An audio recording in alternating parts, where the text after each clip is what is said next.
Good morning, students of class 10. Today we will discuss part 3rd of Nelson Mandela. In life, as you know, he was the first black president of South Africa, and this chapter is an extract from the autobiography of Nelson Mandela. Yes, in this story, see, in life,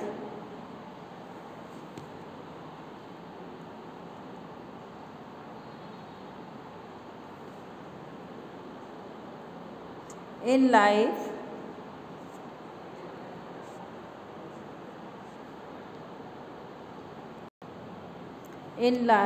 every man has twin obligation to his family, to his parents, to his wife and children, and he has an obligation to his people, his community, his country.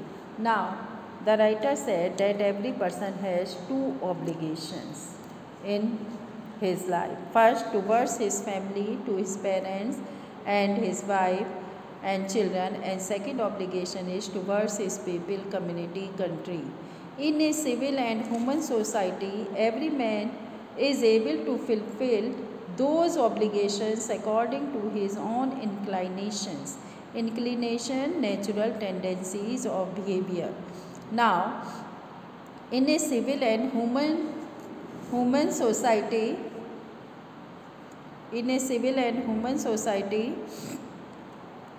each man is able to fulfill these obligations according to his natural tendencies of behavior and abilities, but it is very difficult to fulfill it in a country like South Africa. It was almost impossible for a man of my birth and color to fulfill both of these obligations because there is the discrimination taking color. In South Africa, a man of color who attempted to live as a human being was punished and isolated. A person who is black color, unable to fulfill these obligations, as he is punished or isolated.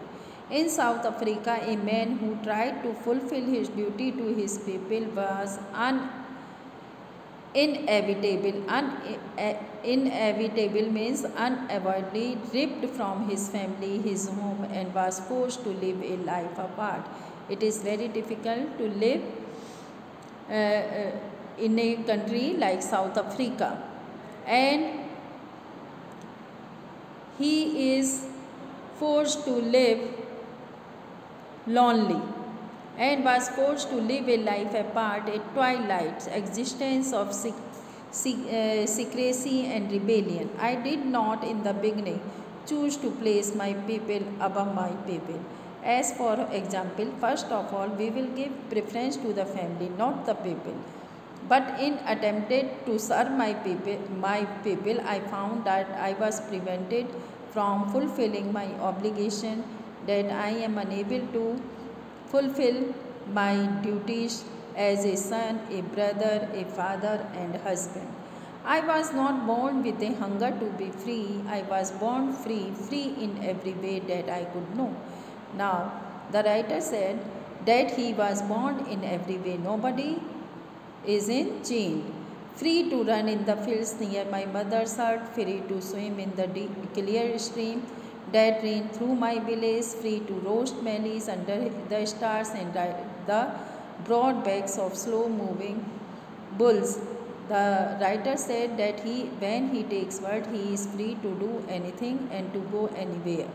As long as I obeyed my father and abided by the customs of my tribe, I was not troubled by the laws of man or God. It was only when I began to learn that my boyhood freedom was an illusion. When he became in his childhood days, at that time he realized that that type of freedom is only imaginary. When he discovered as a young man his freedom had already been taken from him, that I began to hunger for it, but he wanted it.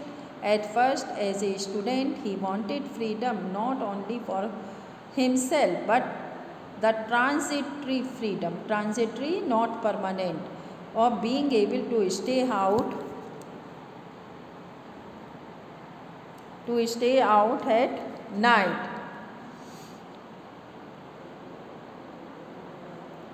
I yearned mane desired for the young man in Johannesburg. I yearned for the basic and honorable freedom of achieving my potential, of earning my keep, of marrying and having a family. Such type of freedom he wants. The freedom not to be obstructed in a lawful life, and it should not be disturbed.